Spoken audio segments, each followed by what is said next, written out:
Olá pessoal, tudo bem? Eu professor Igor David, professor de matemática, mais uma vez com o ensino fundamental, turma do primeiro ano. Estamos aqui diante da Matemática 2 com nossa aula de número 5, desta vez acerca de circunferência e círculo, ok? Vamos lá, pessoal! E convido vocês a nos acompanhar a partir da página de número 253, pessoal.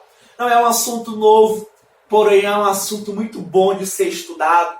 Vale a importância de revisão acerca de circunferência e círculo, até mesmo porque algumas particularidades a gente sempre, infelizmente, deixamos de lembrar, não é verdade? Nesse primeiro momento, nós temos aqui somente algumas informações, alguns conceitos elementares acerca de circunferência. Todos nós sabemos que a circunferência nada mais é do que um ponto, ok, que você toma e considera todos os pontos equidistantes ao ponto tomado. Isto é, o ponto tomado vai ser o nosso centro. Se eu considero agora uma região de pontos equidistantes a esse centro, significa equidistante, significa considerar a mesma distância, tá certo? Então, como eu sempre considero, se eu escolho o ponto E, a distância até o ponto C é uma. Se eu pego uma região de pontos que vai ter a mesma distância para C, então nós temos a nossa circunferência. Como C é o centro e E foi um ponto tomado, eu sei que é um ponto que pertence à circunferência, concorda? Assim como B também pertence, assim como C e D também pertencem. Opa, mas você observa que o ponto A não está fazendo parte da circunferência, então eu o denomino como um ponto externo em relação à circunferência. Já o ponto F é um ponto que não pertence à circunferência, porém ele está do lado de dentro, o que faz com que a gente o denomine, o chame de ponto interno em relação à circunferência. Observações. Quando nós consideramos dois pontos pertencentes à circunferência, o segmento formado aonde estes dois pontos serão os extremos é o que nós chamamos de corda. Vocês lembram disso? Porém, há uma corda que é especial para a gente. É exatamente aquela corda que passa pelo centro. A corda que passa pelo centro sempre vai ser a maior corda possível dentro de toda e qualquer circunferência.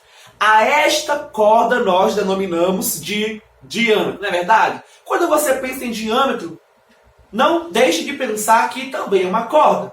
Porém, uma corda que recebe este nome, diâmetro, pelo fato de ser a maior possível, uma particularidade que somente esta corda tem. Ou você pode pensar assim, toda corda que contém o centro é o diâmetro. Isso nós aprendemos desde lá do fundamental. E este diâmetro, a metade dele, ok? O ponto médio vai ser o próprio centro, o que gera sempre os nossos raios, ok? A ideia do raio é que o raio é a metade do diâmetro, ou você pode pensar inversamente em que o diâmetro é o dobro de todo e qualquer raio. Concorda? Isto é, se o diâmetro é DE, por quê? Porque contém o centro. Quem é o raio? É de C até E, é de C até D. Ou DC ou EC. A ordem também não interfere. O segmento, o raio vai ser o mesmo. Concorda?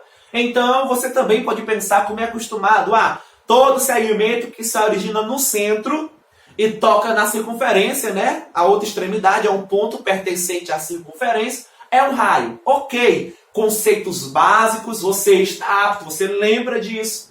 Aí a gente começa a pensar em uma pequena diferença que, infelizmente, a maioria dos livros de matemática ela coloca de uma forma muito equivocada do ponto de vista matemático, que é, quando nós pensamos em, além do ponto interno, que é o centro, o ponto tomado, e os pontos equidistantes, que vai formar a circunferência, se além disso eu também contar a região interna, a região, então essa pintada de verde que eu coloquei aqui embaixo. Se tem uma região interna, eu posso calcular a área, concorda? Mas isso é a definição do círculo. Então, a circunferência é a parte de cima E a parte embaixo, nós temos aqui ó, um círculo, concorda? Por quê? Porque o círculo não conta somente o centro e os pontos equidistantes, conta também a região interna. Se conta a região interna, significa então que essa região interna não contém ou não faz parte de uma circunferência. A circunferência só conta o centro e os pontos equidistantes. Aqui dentro não tem nada, certo? Não tem uma região. Você pode pegar um ponto ou outro só para mostrar se o ponto é interno, mas não é contada essa região. É como se fosse o aro de uma bicicleta, ok? Você tem ali o centro, tem ali os raios, né? E tem a circunferência. Porém não é tampado. Porém agora se você considera talvez a tampa de uma panela, tem a região. Então você pode pensar em área. Isto é muito errado, é muito equivocado eu pensar em área de uma circunferência. Circunferência não tem área, pessoal. Por definição. Aí tu vai, professor, mas aí em todos os livros aparece lá, área da circunferência. Infelizmente. Mas a fundo, na essência, é muito errado eu dizer que uma circunferência tem área. Então fique um pouco com o pé atrás em todo livro matemático que você talvez pegue para estudar e apareça lá, a área da circunferência, porque é muito errado. Quem tem área é círculo. Agora, o livro que você tem como tópico área e tem lá área do círculo, ok. Então, esse livro tem um rigor matemático muito mais fiel ao que de fato é. Então, agora, pessoal, quando nós pensamos somente nas cordas, lembre que há uma particularidade também para as cordas, isto é, uma propriedade muito interessante. Propriedade esta que diz que eu analiso aqui uma circunferência, tem uma corda B, tem o centro, todo segmento seu que se origina num centro e o outro extremo é um ponto, aqui é um raio CA, também é um raio CB, CM não é um raio, ok? É só um segmento, por que não é um raio? Porque a extremidade que é M não é um ponto que pertence à circunferência, ele é um ponto interno. Porém, quando eu analiso essa corda, todo segmento que se origina no centro e toca numa corda tem uma particularidade. Se esse segmento CM é perpendicular à corda, somente se M é ponto médio. Perdão. Se e somente se é um detalhe que para nós é muito inconveniente. Por quê?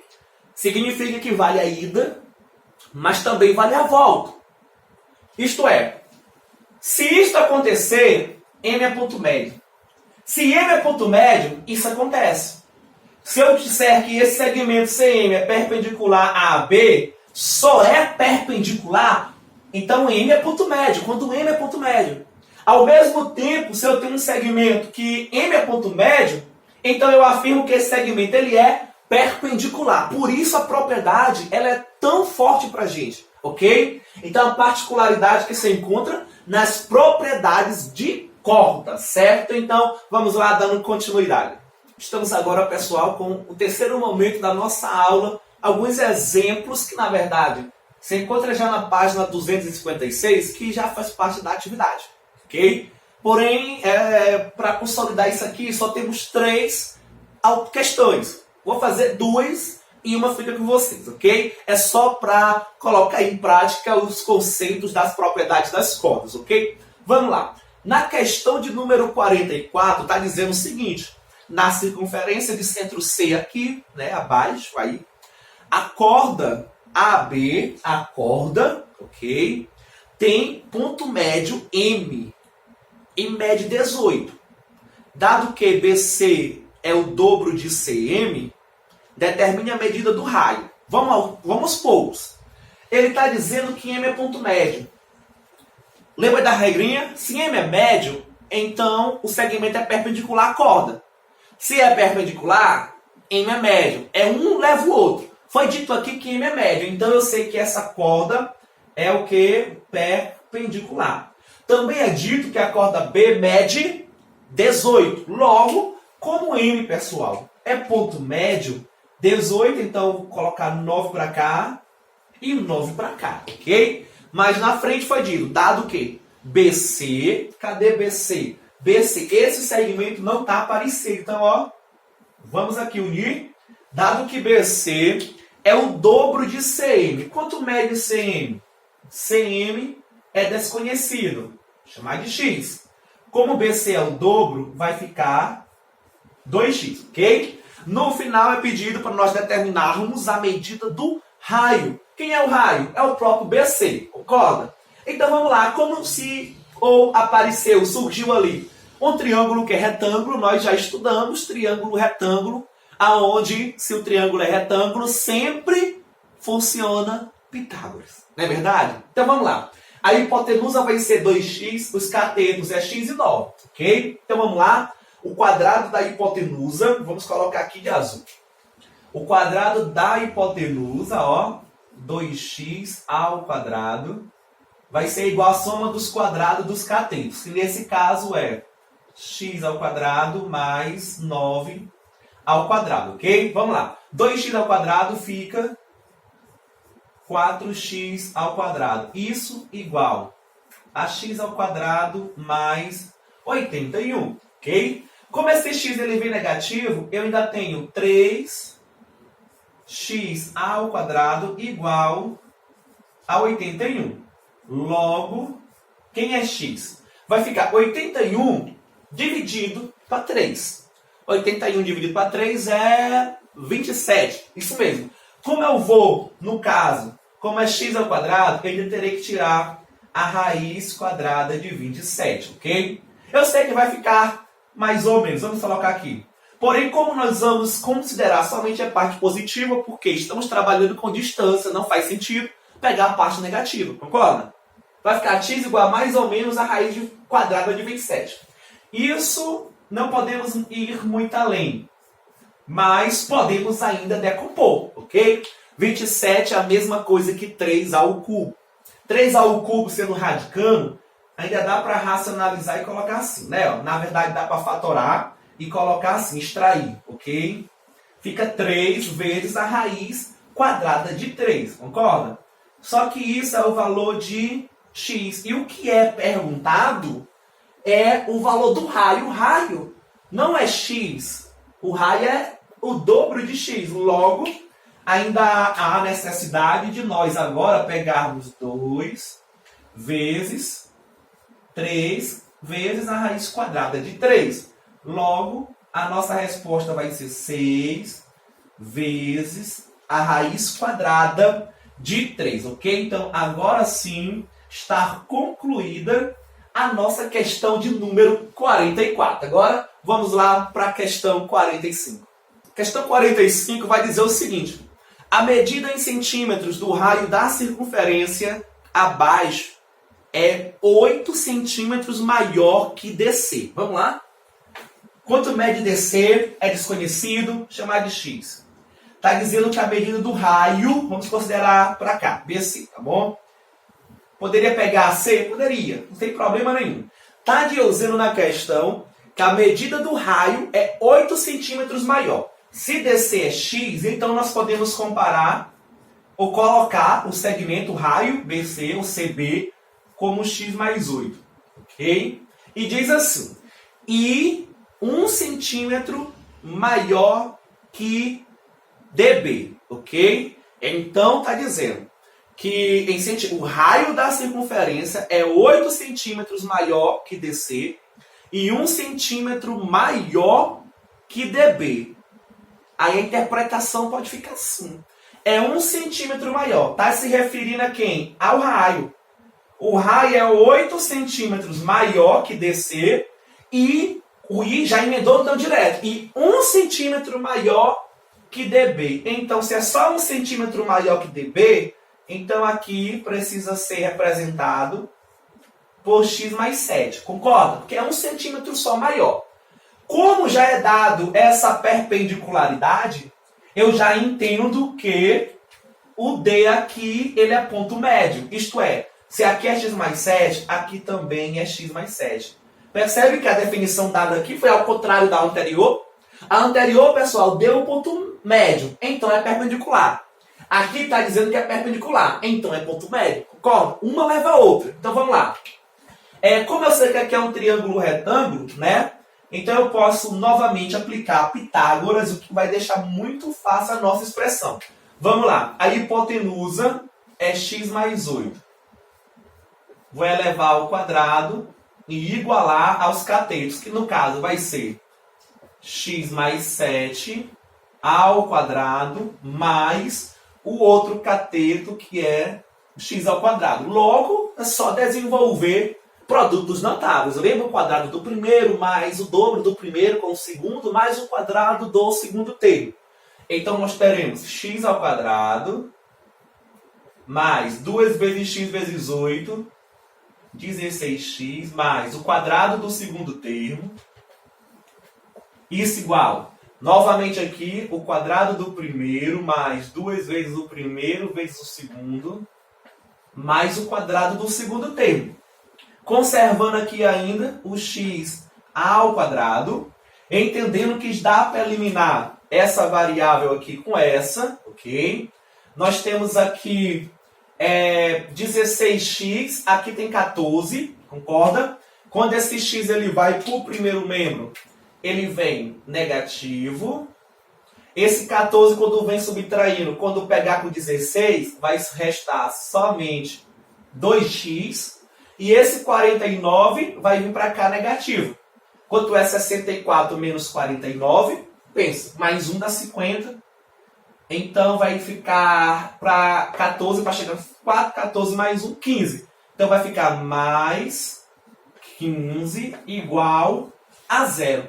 Vamos só inverter produto por menos 1, que a nossa variável aqui deu negativo, né? Então vai ficar x ao quadrado menos 2x menos 15, isso igual a 0. Então você pode usar Bhaskara, né? Fazer por delta, da forma que achar melhor. Porém, nós vamos aqui direto, porque A é 1. Eu só preciso encontrar dois valores que o produto dê menos 15 e a soma dê o oposto de B. Então, para dar 15, eu posso considerar 5 e 3, ok? Então, eu posso pegar 5 e 3. Como é negativo, eu vou imaginar, se aqui for menos, o produto dá menos 15. Mas se eu somar os dois, dá menos 2. Não pode bater que nem o B. Tem que ser o oposto. Então, eu tiro o sinal de menos daqui, vou colocar aqui. O produto vai continuar sendo menos 15 e a soma vai dar 2 positivo, que é o oposto de B. Então, para mim, vai estar valendo essa configuração. Como não faz sentido pegarmos aqui segmento, tamanho, distância negativo, eu elimino a parte negativa e considero somente a positiva. X é 5. Mas, no final, a questão pede o tamanho da corda AB. AB, ó, é isso tudo. Então, se x é 5, então vamos lá. 5 mais 7, 12. Então, esse lado, como é idêntico, também vai ser 12. No final, a nossa resposta procurada é 24. Se tiver em medida em centímetro, que eu não vi, coloque em centímetro. Se tiver em metro, coloque em metro. E ficamos por aqui na questão 45. Nesse quarto momento, pessoal, nós já queremos adentrar dentro do ângulo central e ângulo inscrito. Também conteúdo visto lá no nosso ensino fundamental, no 9º ano. É fácil identificar o único detalhe, a única observação é ver que tanto esse ângulo alfa quanto esse ângulo beta, a abertura dos dois ângulos estão originando o mesmo arco aqui na circunferência, concorda? Ó, esse mesmo arco é gerado por beta e também por alfa. A única observação é que o alfa, o vértice, a origem dele ali, é um ponto pertencente à circunferência. Já em relação ao ângulo beta, a sua origem, o vértice, é o próprio centro. Então é fácil, é muito intuitivo isso, né? Se beta se origina no centro, então ele faz referência, né, ao ângulo central. Coloquei o contrário, né? Ao ângulo central vai ser beta, tá certo? E o ângulo inscrito vai ser alfa. Primeira coisa que vai diferenciar os dois ângulos é aonde está o seu vértice. Se é um ponto na circunferência pertencente à circunferência, então ele é inscrito. Se o centro, se a sua origem é o centro, então é um ângulo central. Muito fácil.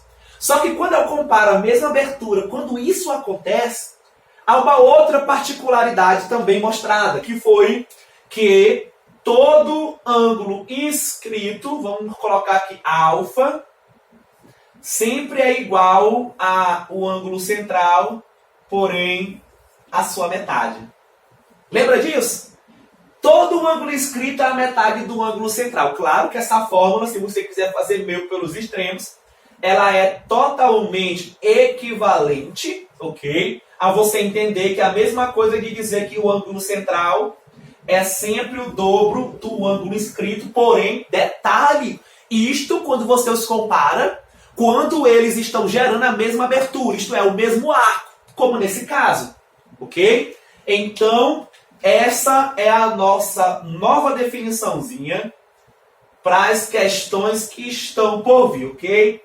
Você pode comparar as duas, caso queira usar essa ou essa, para nós não vai fazer diferença. Porém, detalhe, todas as vezes que você já terá valor atribuído ao arco, entenda que a medida em grau do arco é sempre idêntico à medida do ângulo central.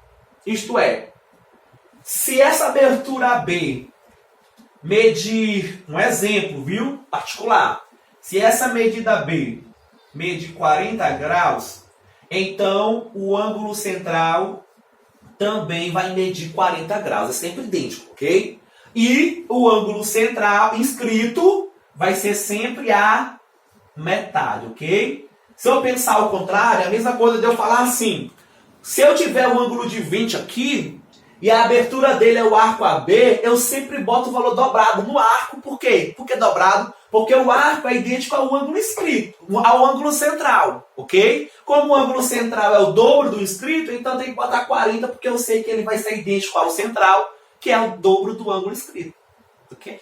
Então vamos lá. Nós temos essas duas definições, porém, coloque aí esta observação de que se eu considerar beta é sempre igual, ó, nesse caso aí, para especificar, a medida do arco AB, ok? Ó, representar o arco, ok. Grave isso, uma observação importantíssima para nós são esses três conceitos aqui, na verdade dois, porque esses aqui são equivalentes, e vamos lá para a continuidade da nossa aula. Estamos agora, pessoal, com o quinto momento da nossa aula. Desta vez com mais alguns exemplos, isto é, já sabe, né? Já emendando na atividade agora que se encontra na página 270. Vamos lá, a partir da questão 47, a primeira questão desta atividade. Nós temos aqui três alternativas, onde só é pedido para encontrar o valor destas variáveis e já estamos aptos a fazermos isso. Isto é, na alternativa A, eu sei que este ângulo X, o seu vértice, lógico, está no centro. Então ele é um ângulo central. Se eu tenho a medida do arco AB, eu não disse que a medida do arco não é sempre idêntica ao ângulo central? Então se já é dado ali, pessoal, 65 graus, então significa que o valor nosso para x também é 65 graus, ok? Olha como é simples. Vamos para a alternativa B. Nós temos agora que o vértice do ângulo X não está no centro. Então, por eliminação, de duas, uma. Se ele não é central, ele é inscrito. Se ele é inscrito, significa que o arco, se é 100, ele é sempre a metade. Por quê? Porque o arco é sempre idêntico ao ângulo central.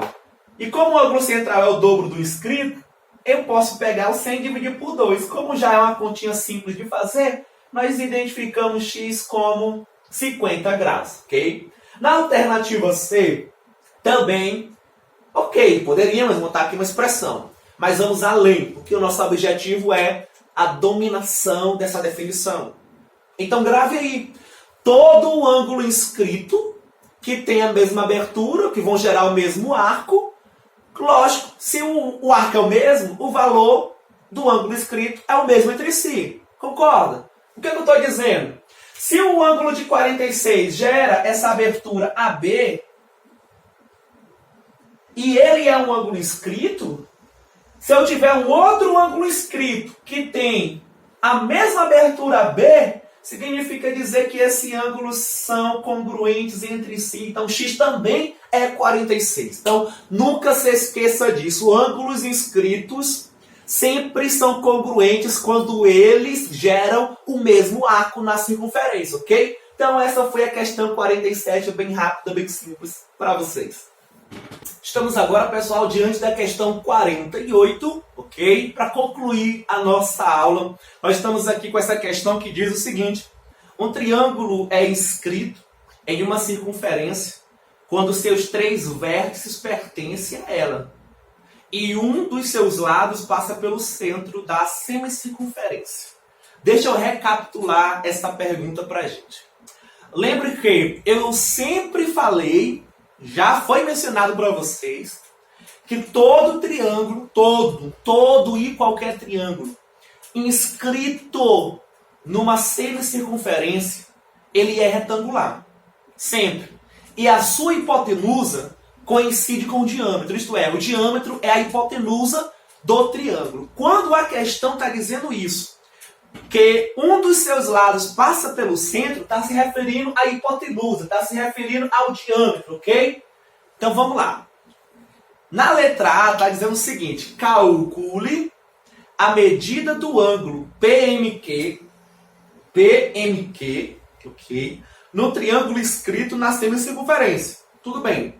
Na alternativa B, ele está pedindo complete a sentença, tornando-a verdadeira. A sentença é: quanto aos ângulos, todo triângulo inscrito em uma semicircunferência, ele é classificado como? Quanto aos ângulos, todo triângulo, ele, em relação aos ângulos, ele pode ser classificado como retângulo, acutângulo ou obtusângulo. Como já está sendo mencionado que ele é retângulo, então a letra B para nós não precisa de nenhuma observação. E mesmo eu já afirmando que ele é retângulo, e sempre, como já foi dito em sala de aula, o ângulo de 90 é esse aqui, que é exatamente o ângulo que está sendo pedido. Quanto mede o ângulo PMQ? Você sabe que é 90, porque é uma definição que eu bato na tecla sempre. É uma importantíssima definição para a gente. Mas o objetivo é agora provar que é 90. Eu não posso chegar aqui para você que você quer 90 e você aceitar. Não faça isso, indague, pergunte. Professor, por que 90? Vamos provar através desse conteúdo, ângulo central e ângulo inscrito. Vamos lá, devagar. Como já é dado para nós que o triângulo está numa semicircunferência, percebam que ele está nessa região aqui, ó. Vou colocar aqui de verde, se der para enxergar, ok? Até aqui há uma semicircunferência. Então, a outra metade da circunferência é essa aqui de azul, ok? Então, de acordo, por definição, todos temos conhecimento de que a circunferência, que é uma volta inteira, ela sempre resulta em 360, concorda? 360. Então, uma semicircunferência, que por definição é a metade, vai medir quanto? 180. Né? 180 mais 180, 360. Não é? Então, como eu sei que essa região azul, esse arco, vai pegar metade da circunferência, isso vai medir, ó, 180 graus. Porém, quando eu observo esse arco, essa abertura que vai do ponto P até o ponto Q, dá para enxergar que nada mais é do que a abertura desse ângulo, ok? Desse ângulo cuja origem é o ponto M. Ó. Esse ângulo, vamos supor que a gente não sabe ainda, chamar de alfa. Esse ângulo alfa para nós é desconhecido. Se nós fizermos uma aplicação direta da propriedade, nós temos que o valor dado do ângulo inscrito sempre é igual ao ângulo central dividido por 2. Eu não tenho um ângulo central, ok? A não ser que tu observe ele como origem C. A abertura é isso aqui, né? Porém, como eu tenho um arco, olhando só para o arco, e eu sei que o arco, a medida do arco é idêntica à medida do centro, do ângulo central, e o ângulo central é o dobro do ângulo inscrito, isto é, se aqui é 180, beta também é 180, né? A definição diz isso aqui. Então, até aqui nós sabemos que beta é quanto? É 180, concorda? Logo, o que nós temos? Nós temos que a alfa vai ser 180 dividido por 2. Logo, alfa vai ser idêntico a 90 graus, tá certo, pessoal? Então, ó, tá respondido agora, a partir desse momento, quando eu reafirmar novamente para vocês, né, que todo ângulo inscrito numa semicircunferência ele é retangular, então você já tem a convicção, você já aprendeu a demonstrar isso, ok? Isso foi a alternativa A. Na alternativa B, como tem um ângulo que é 90, você conclui aí a sentença escrevendo a palavra retângulo, ok? Então, todo triângulo que tem um dos ângulos idênticos a 90 graus, logo esse triângulo ele é classificado a partir dos seus ângulos como um triângulo retângulo, ok? Então, essa foi a questão de número 48. É isso aí, pessoal. Estamos nos encaminhando para a conclusão de mais uma aula de Matemática 2. Estivemos nesta aula vendo algo acerca, né, de circunferência e círculo. E na próxima aula, a partir da página 260, estaremos também concluindo a atividade que já foi iniciada nesta aula, ok? Dando tempo, nós já também emendaremos no próximo tópico, tá certo? Acerca ainda de circunferência, porém agora envolvendo ali retas tangentes. Não perca, pessoal, a próxima aula. Aguardo vocês. Grande abraço.